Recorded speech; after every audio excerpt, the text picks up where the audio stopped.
Dear student, YouTube channel PKJDITI में आपका स्वागत है।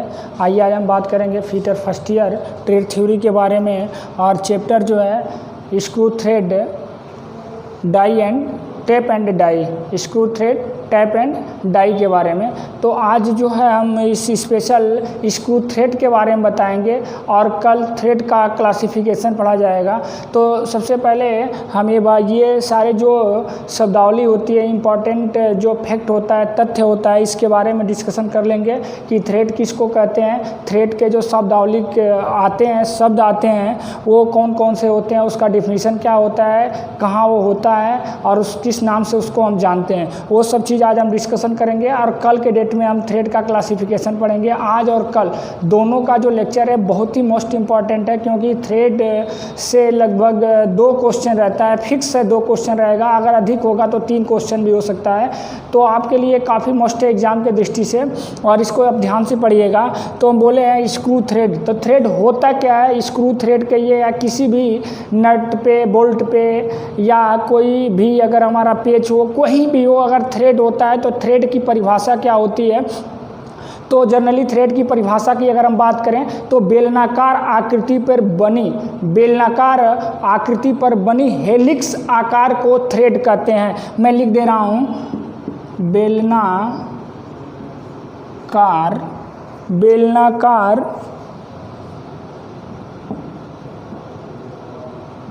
आकार पर बनी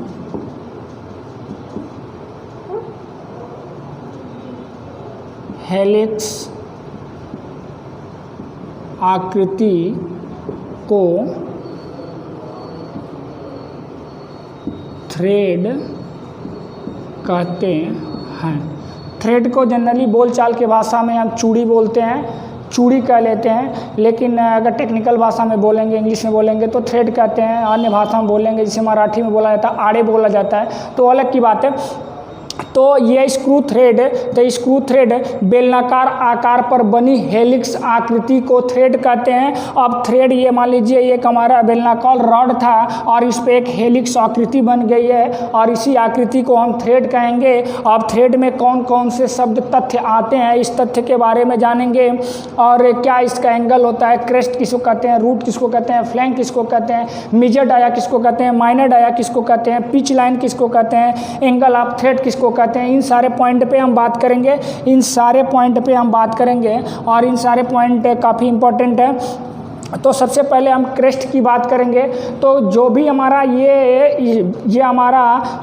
ये हमारा बेलनाकार आकृति हो गई और इस पे एक हेलिक्स आकृति बन जाए, हेलिक्स आकृति बन जाए तो उसको थ्रेड कहेंगे। तो जब हेलिक्स आकृति बनेगा तो चूड़ी में देखे होंगे एक इधर ऐसे उभरा हुआ पार्ट रहता है और बीच में धंसा हुआ, तो उभरे हुए पार्ट को हम बोलते हैं क्रेस्ट, यानी चूड़ी की ऊपरी भाग को क्रेस्ट कहते हैं। चूड़ी की ऊपरी भाग को हम क्रेस्ट कहते हैं और चूड़ी के निचली भाग को हम रूट कहते हैं। चूड़ी के निचली भाग को रूट कहते हैं और चूड़ी के ऊपरी भाग को क्रेस्ट कहते हैं। अब हम बात करें तीसरा फ्लैंक की, तो फ्लैंक किसको कहते हैं, जब ये हमारा तिर्यक, जैसे ऐसे चूड़ी ऐसे होता है, इस तरह से चूड़ी होती है, ऐसे चूड़ी होता है, चूड़ी ऐसे ही होता है इस तरह से।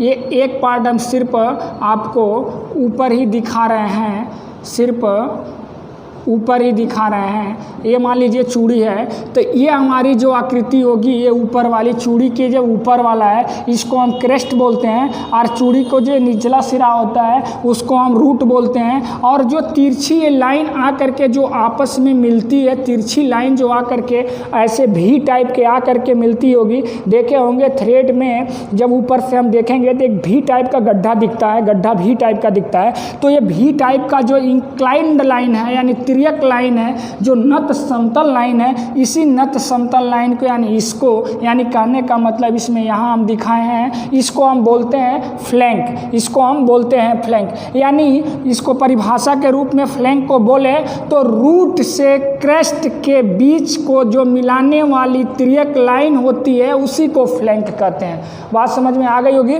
रूट या क्रेस्ट बोल लीजिए पहले, या रूट बोल लीजिए, तो हम क्रेस्ट बोल ले रहे हैं। क्रेस्ट से क्रेस्ट से रूट के बीच जो मिलाने वाली त्रियक लाइन होती है उसी को फ्लैंक कहते हैं। ये क्या होती है? नत समतल होती है, यानी त्रियक होती है।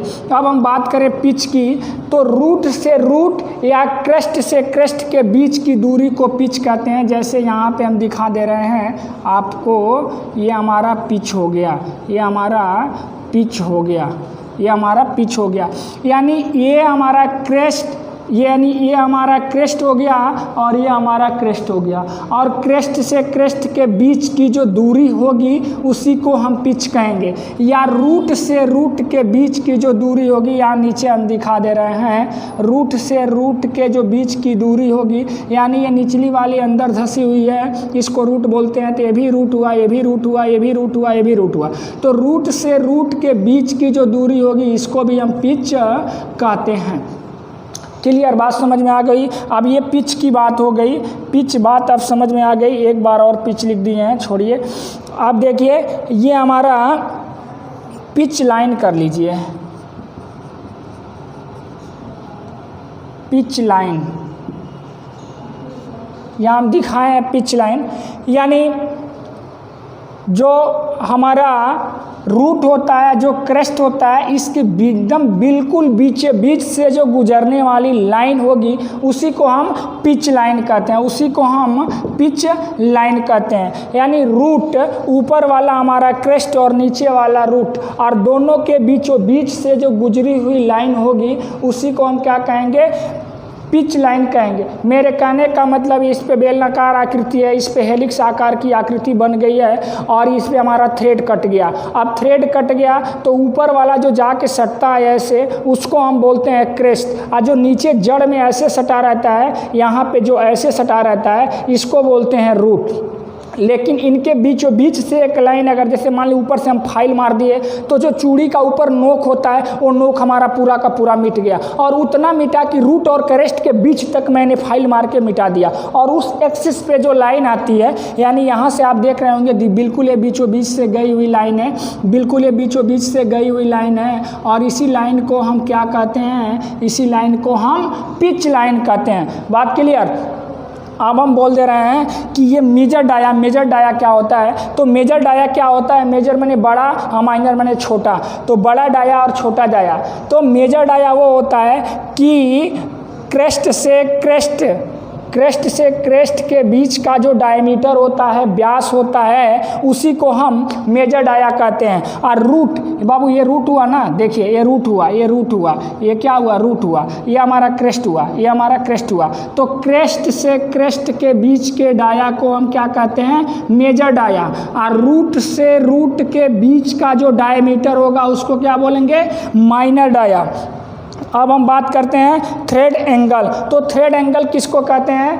तो जब हमारा जो ये फ्लैंक दूसरे फ्लैंक से जहाँ मिलता है, उन दो फ्लैंकों के बीच का जो एंगल होता है उसको हम बोलते हैं एंगल ऑफ थ्रेड, यानी चूड़ी का एंगल, चूड़ी का एंगल। अब ये एंगल कितने प्रकार का होता है हम आगे बात करेंगे, डिस्कशन करेंगे जब भी थ्रेड के बारे में, तो वहाँ पे बताएंगे कि जो थ्रेड का एंगल होता है कितने प्रकार का होता है। ये जब थ्रेड क्लासिफिकेशन ऑफ थ्रेड पढ़ाएंगे तो उसमें हम बताएंगे कि थ्रेड खुलने और बंद होने के आधार पे कितने प्रकार का होता है, शेप आकृति के आधार पे कितने प्रकार का होता है, और बनी हुई आकृति के आधार पे कितने प्रकार का होता है, प्रोफाइल के आधार पे कितने प्रकार का होता है। हमें 4 प्रकार की, जब क्लासिफिकेशन ऑफ थ्रेड कल बताएंगे तो उसमें 4 प्रकार का थ्रेड बताएंगे। तो वहाँ पे जहाँ पे हम बताएंगे कि शेप के आधार पे थ्रेड कितने प्रकार की होती है, तो वहाँ पे हम बताएंगे कि एक भी थ्रेड होता है, एक स्क्वायर थ्रेड। अब भी थ्रेड में बहुत सारे थ्रेड होते हैं, 7 तरह का थ्रेड होता है, जैसे मीट्रिक थ्रेड हुआ, बीएसएफ थ्रेड हुआ, बीएसपी थ्रेड हुआ, बीएसडब्ल्यू थ्रेड हुआ, एकमे थ्रेड हुआ। तो ये सारे थ्रेड पढ़ाएंगे तो वहाँ सबका अलग अलग एंगल बनता है। जैसे कई बार क्वेश्चन पूछता है मीट्रिक थ्रेड का एंगल होता है, या मीट्रिक थ्रेड में एंगल बना होता है कितने डिग्री का, तो मीट्रिक में 60 डिग्री का बना होता है। बीएसपी, बीएसएफ, बीएसडब्ल्यू, बीएसपी, इसमें सब 55 डिग्री का होता है। एकमे में 29 डिग्री का होता है। बटरलेस में 45 डिग्री का होता है, 45 नहीं जनरली 47.5 डिग्री का होता है। स्क्वायर थ्रेड में कितने का होता है, तो स्क्वायर थ्रेड में 90 डिग्री का होता है। तो एक स्क्वायर थ्रेड और एक हमारा भी थ्रेड होगा, तो उसमें हम बताएंगे स्क्वायर थ्रेड में कौन कौन आते हैं, भी थ्रेड में कौन कौन आता है। उसके बाद से खुलने और बंद होने के आधार पे, जैसे खुलने और बंद होने के आधार पे दो प्रकार का थ्रेड होता है, एक लेफ्ट हैंड थ्रेड और एक right hand thread. Left hand क्या होता है, जब इसको वामावर्त हम नचाते हैं, यानी वामावर्त का मतलब एंटी क्लॉकवाइज नचाते हैं, तो ये नट कसता है। इस मान लीजिए ये हमारा स्क्रू लीड है और ये हमारा नट है, तो जब इसको हम वामावर्त यानी एंटी क्लॉकवाइज यानी घड़ी के उल्टा दिशा में नचाएंगे या नट कसेगा, तो इस थ्रेड को हम बोलते हैं लेफ्ट हैंड थ्रेड। और जब घड़ी के दिशा में हम नट को नचाएंगे और ये नट इसमें कसाएगा, तो इस थ्रेड को हम बोलते हैं राइट हैंड थ्रेड, यानी दक्षिणावर्त और वामावर्त। तो ये खुलने और बंद होने के आधार पे दो तरह का होता है। अभी आप देखेंगे ट्रैक्टर का जो ट्रैक्टर का ये जोतने वाला जो फार होता है, जो कल्टीवेटर होता है, तो कल्टीवेटर से जो टॉपलिंग होता है तो उसको एक ही तरफ नचाते हैं, दोनों ओर से कसता है। तो मतलब क्या होता है, एक तरफ से नचा रहे हैं तो एक तरफ से खुलना चाहिए, एक तरफ से कसना चाहिए, लेकिन वहाँ पे एक तरफ राइट हैंड थ्रेड कटी होती है, एक तरफ लेफ्ट हैंड। इसीलिए एक राउंड ऐसे नचाते हैं तो दोनों तरफ से कसता है, और जब ऐसे नचाते हैं तो दोनों तरफ से खुलता है। तो वही रीज़न होता है। तो खुलने और बंद होने के आधार पर दो तरह का, एक लेफ्ट हैंड एक राइट हैंड। उसके बाद से हम बात करेंगे प्रोफाइल के आधार पे कितने प्रकार का, तो प्रोफाइल के आधार पे तीन प्रकार का होता है, एक सिंगल स्टड, एक डबल स्टड, एक मल्टीपुल स्टड। अब डबल और सिंगल मल्टीपुल स्टड की बात करें तो क्या होता है, तो वहाँ पे ये होता है कि जैसे मैंने ये हमारा बोल्ट है, इस पे नट को रख दिया, जब इसको एक राउंड नट को हम नचाएंगे, एक चूड़ी एक जो हमारा पिच है ये लीड कर गया, आगे बढ़ गया, एक चूड़ी आगे बढ़ गया नट, तो उस कंडीशन में हम क्या बोलेंगे, उस कंडीशन में हम बोलेंगे कि हमारा सिंगल स्टड कटा हुआ है। लेकिन वही जब इसको दो राउंड हम नचाएंगे तो तब जाके एक चूड़ी आगे बढ़ेगा हमारा नट, तो कहेंगे ये डबल स्टड कटा हुआ है। और जब 3 राउंड या उससे अधिक राउंड नचाने पे जब हमारा ये आगे बढ़ेगा एक चूड़ी, तब कहेंगे मल्टीपल स्टड है।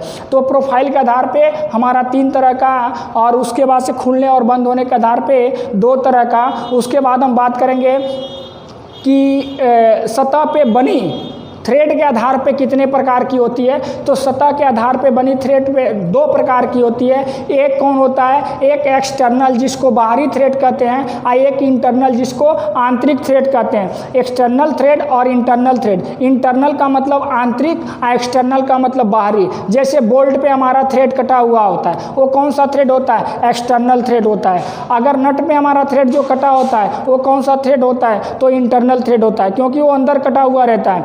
इस तरह से फिर हम आगे अगर बात करेंगे कि शेप के आधार पे कितने प्रकार का थ्रेड होता है, तो शेप के आधार पे जनरली हमारा ये 2 प्रकार का, एक हमारा होता है स्क्वायर थ्रेड और एक होता है हमारा भी थ्रेड। तो ये दोनों होता है। स्क्वायर थ्रेड में सिर्फ एक ही होता है। इसका कई बार ड्राइंग के एग्जाम में इसका शेप पूछ देता है, इसका फार्मूला पूछ देता है, इसका पिच क्या होता है, लीड क्या होता है, इसकी हाइट क्या होती है थ्रेड की, मतलब पिच से रिलेटेड हाइट क्या होती है, तो इसका एंगल क्या होता है, वो अलग की बात है। हम इसको कल डिस्कशन करेंगे और पूरा शेप बना के आपको दिखाएंगे, घबराने की बात नहीं है, थोड़ा सा बस क्लास दे रहे हैं। बी थ्रेड के बारे में हम बात करेंगे तो उसमें BSW, BSP, BSF, उसके बाद से एक में थ्रेड क्या होता है, बटरलेस थ्रेड क्या होता है, ये सारे मीट्रिक थ्रेड क्या होता है, BA ब्रिटिश एसोसिएशन थ्रेड क्या होता है, अमेरिकन थ्रेड क्या होता है, कौन थ्रेड कहाँ यूज होता है, बिजली के सामान पे कहाँ यूज होता है, नाटिकल में कौन यूज होता है, नट बोल्ट पे कौन यूज होता है, पाइप में कौन यूज होता है, अधिक मजबूत फास्टेनर यानी जॉइंट बनाने के लिए कौन सा थ्रेड यूज होता है। ये सारी चीज़ हम आपको कल के वीडियो में देंगे और शेप बना के देंगे। बस आज सिर्फ हम इतना ही आपको बताए हैं कि स्क्रू थ्रेड होता क्या है। तो मैंने बताया कि बेलनाकार आकार पर बनी हेलिक्स आकृति को थ्रेड कहते हैं, और थ्रेड का जो शब्दावलिक यूज होने वाले जो टर्म है उस टर्म के बारे में बताया कि क्रेस्ट किसको कहते हैं, रूट किसको कहते हैं, फ्लैंक किसको कहते हैं, पिच किसको कहते हैं, एंगल ऑफ थ्रेड किसको कहते हैं, मेजर डाया किसको कहते हैं, माइनर डाया किसको कहते हैं। और इन सारे टर्म का मैंने आपको समझा दिया और क्लियर कर दिया। अब ये चीज़ आप समझ गए हैं तो कल के डेट में हम थ्रेड थ्रेड का क्लासिफिकेशन बताएंगे। थ्रेड 4 प्रकार का जनरली होता है। पहला जो होता है उसके बारे में, दूसरा, तीसरा, चौथा सारे के बारे में, और थ्रेड से 2 क्वेश्चन रहेगा। ये शब्दावली को आप एक बार और सुन लीजिए। क्रेस्ट होता क्या है? तो क्रेस्ट चूड़ी का जो सबसे ऊपरी सिरा जो बिंदु होता है उसको हम क्रेस्ट बोलते हैं। रूट क्या होता है? तो रूट जो होता है जहाँ पे हमारा 2 फ्लैंक मिलते हैं, जो निचला सिरा होता है उसको हम क्या बोलते हैं? रूट बोलते हैं। फ्लैंक क्या होता है? तो ये रूट को और क्रेस्ट को मिलाने वाली जो इंक्लाइंड लाइन होती है उसको हम फ्लैंक कहते हैं। पिच क्या होता है? क्रेस्ट से क्रेस्ट के बीच की जो दूरी होती है, चूड़ी के जो समांतर अक्ष के जो दूरी होती है, ये हमारा बिल्कुल सेंटर लाइन हो गया। और इनके बीच में जो ये हमारा यहाँ पे दिखाए हैं, ये जो दूरी होगी क्रेस्ट से क्रेस्ट के बीच की दूरी, इसको हम पिच बोलेंगे। या ऐसे भी बोल सकते हैं, रूट से रूट के बीच की दूरी को पिच बोल सकते हैं। उसके बाद मैंने बताया कि पिच लाइन क्या होती है। तो पिच लाइन क्या होती है? जो क्रेस्ट होता है और जो रूट होता है उसके बिल्कुल मिडिल में एक एक्सिस लाइन, उसके समांतर अक्ष के समांतर लाइन चली जाए, उसी को पिच लाइन बोलते हैं। फिर मेजर डाया किसको बोलते हैं? तो मेजर डाया हमारा जो क्रेस्ट होता है और क्रेस्ट के बीच का जो डायमीटर होता है, यानी ऊपरी सिरा और इधर भी ऊपरी सिरा, यानी बाहरी जो पॉइंट ऐसे थ्रेड बनेगा तो थ्रेड का एक ऊपरी पॉइंट ऐसे और नीचे भी ऐसे ही बनेगा। तो ये जो नीचे वाला बिंदु होगा क्रेस्ट और ऊपर वाला बिंदु क्रेस्ट, इस दोनों के जो एक्सियल दूरी होगी, अक्षीय दूरी होगी, इस दूरी का जो हमारा माप होगा वही हमारा मेजर डाया कहलाएगा। माइनर डाया किसको बोलेंगे? तो जो हमारा रूट होगा, रूट से रूट के बीच की जो दूरी होगी उसी को हम क्या बोलेंगे? माइनर डाया बोलेंगे। थ्रेड ऑफ एंगल वो क्या बोलेंगे? तो जैसे ऊपर एक ऐसे भी टाइप का शेप बनेगा, एक नीचे ऐसे बनेगा, तो एक नीचे ऐसे बना, ऊपर ऐसे बना। तो जो ये हमारा फ्लैंक जिस एंगल में आगे बढ़ते हैं, यानी हमारा रूट से और क्रेस्ट के बीच में मिलाने वाली तिर्यक लाइनें आगे बढ़ा दें और यहाँ से इसको आगे बढ़ा दें, और यहाँ एक हमारा क्रेस्ट है और यहाँ रूट है और इसको आगे बढ़ा दें, और इसके बीच का जो एंगल होगा उसी को एंगल ऑफ थ्रेड बोलेंगे। तो हम आपको बताए कि स्क्रू थ्रेड, और जो हमारा चैप्टर है स्क्रू थ्रेड है, टैप एंड डाई है। तो इसमें ये जो चूड़ी से रिलेटेड शब्दावली शब्द थे इसके बारे में मैंने समझा दिया, और कल थ्रेड का क्लासिफिकेशन पढ़ाएंगे। बस आज के लिए इतना, धन्यवाद।